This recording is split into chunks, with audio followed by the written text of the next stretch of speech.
It's the exploration at the level of feelings and sensations, the exploration of our true nature, and the exploration of this belief that we are solid, separate awareness, identified with a solid, separate body.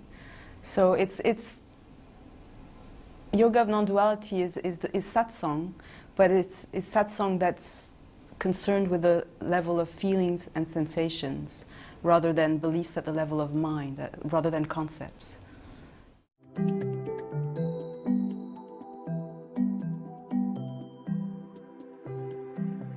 Well, there's somebody there kind of facilitating the session of non-dual yoga, but the reference point is our true nature, which is openness, pure welcoming, you could say, pure allowing. And so that's where we start in the yoga of non-duality. We take our place, or at least we open to this possibility that what we truly are is this infinite, unlimited openness. And then we begin, so to speak, we allow the body, whatever that is, to appear in this openness. And in this welcoming of the body, what gets revealed are habits, but directly at the level of the body, habits of contraction or resistance or kind of constellations of somatic energies that are the kind of anchor of the ego at the level of the body, that are what perpetuates this feeling of being separate inside the body, me here, outside not me, all of that.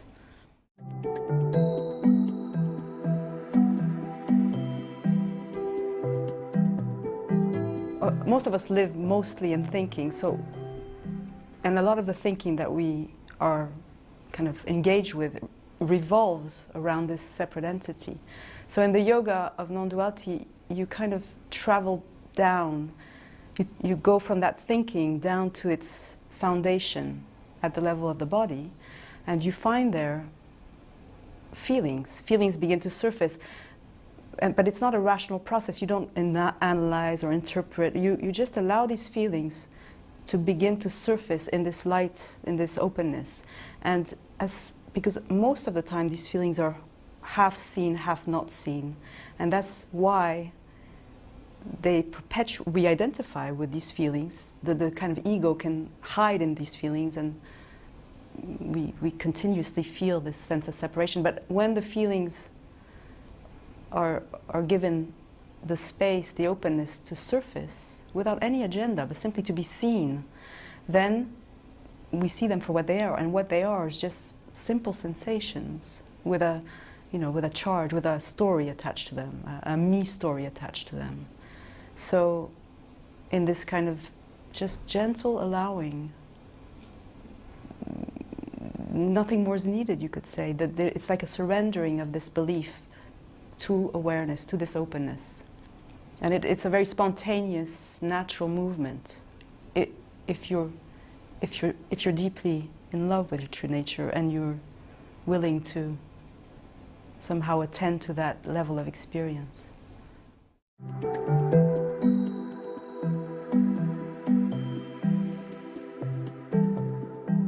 Well, there are many different ways with this yoga.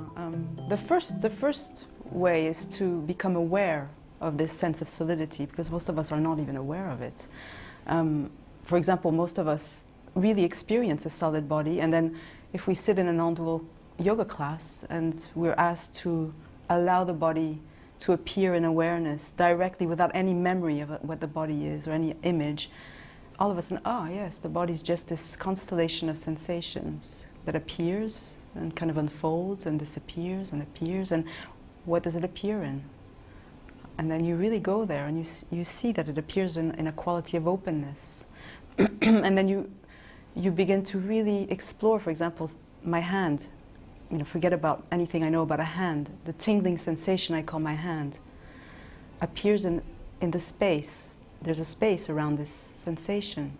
Can I find a boundary between that sensation and the space? And you really go there, and you really find that even if you do find a boundary, itself it is a sensation. So little by little, the space all around the body the so-called body, is imbued with a quality of aliveness, which we've been conditioned not to feel anymore. We really do feel, most of us, that the space around the body is dead stuff.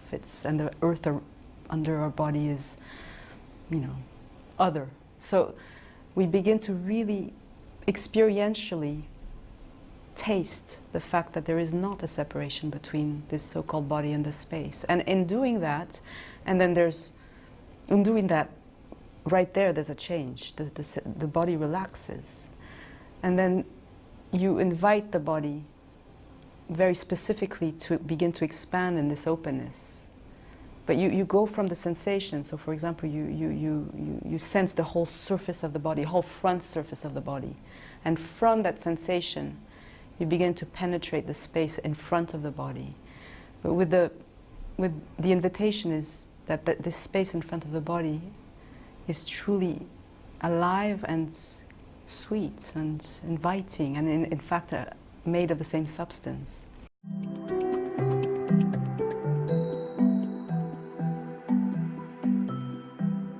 Well, sadness is, you know, a beautiful energy that can blossom in awareness and doesn't have to be hijacked by a separate entity. And all the emotions that we might find during a yoga class, if they're given the space to truly unfold,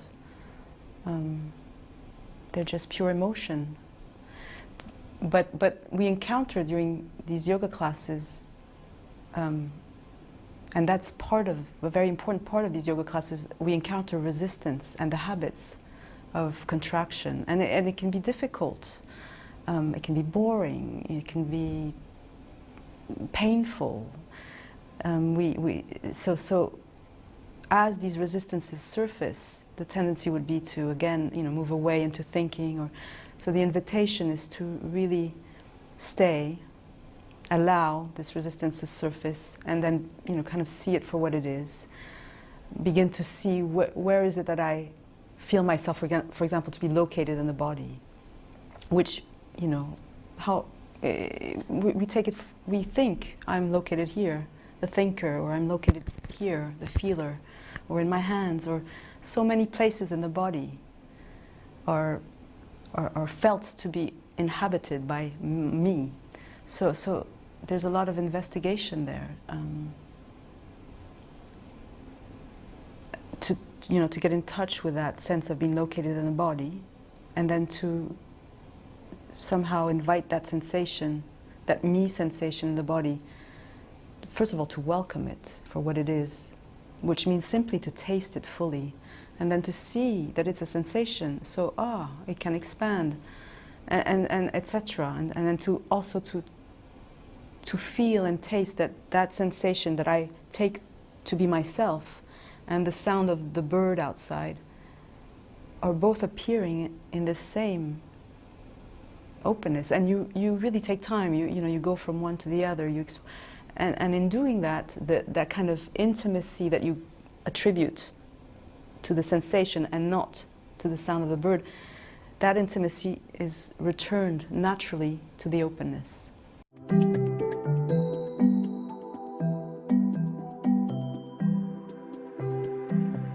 It's like relieving those emotions of the me-ness of them. So, you know, and any emotion is a kind of crystallization of energy, but with a me story often. I'm sad, I'm angry, I'm pissed off, whatever.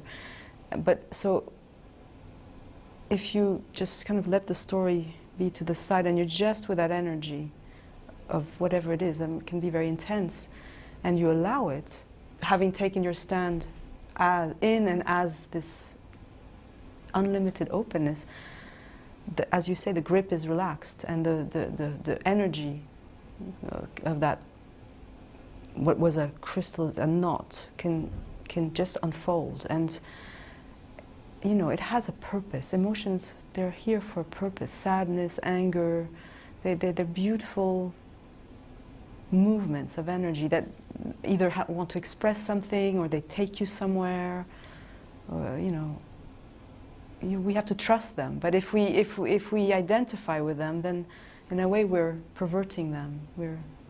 They're getting twist it onto themselves. Which would, and that's I would say that would be how that's how the yoga of non-duality can be very healing, because it's not really a therapeutic process at all, but nevertheless it can be very therapeutic or very healing, because you're really allowing, so you're allowing what is here to really blossom, to tell its story.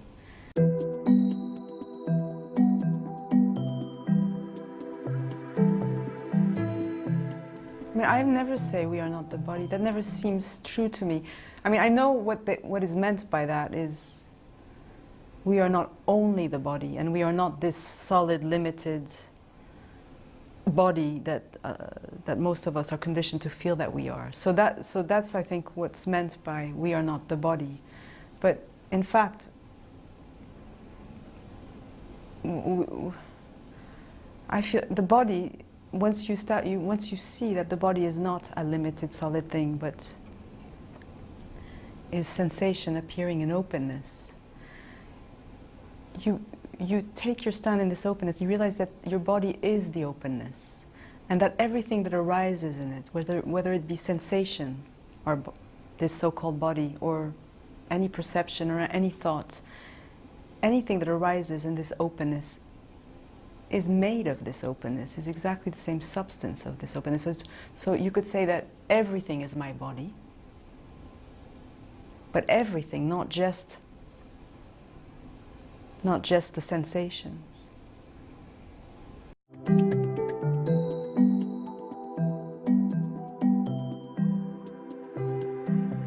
You realize you're the openness, but you still, and then you go climb a mountain or dance or take a yoga posture, and you feel fully this sense of embodiment, this sense of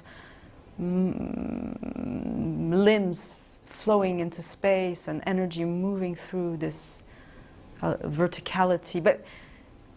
And we could say moving through the legs and up, and moving my legs, but if we really examine this experience of embodiment directly, without anything conceptual, we truly don't find a limit of a physical body, but we still have an experience of embodiment, of energy, of life, and I think that's what of expression. The body's there is a body. There is a body that it's a beautiful thing. It's this instrument of expression, of aliveness, of openness, of feeling. It's just that it's not a limited individual body.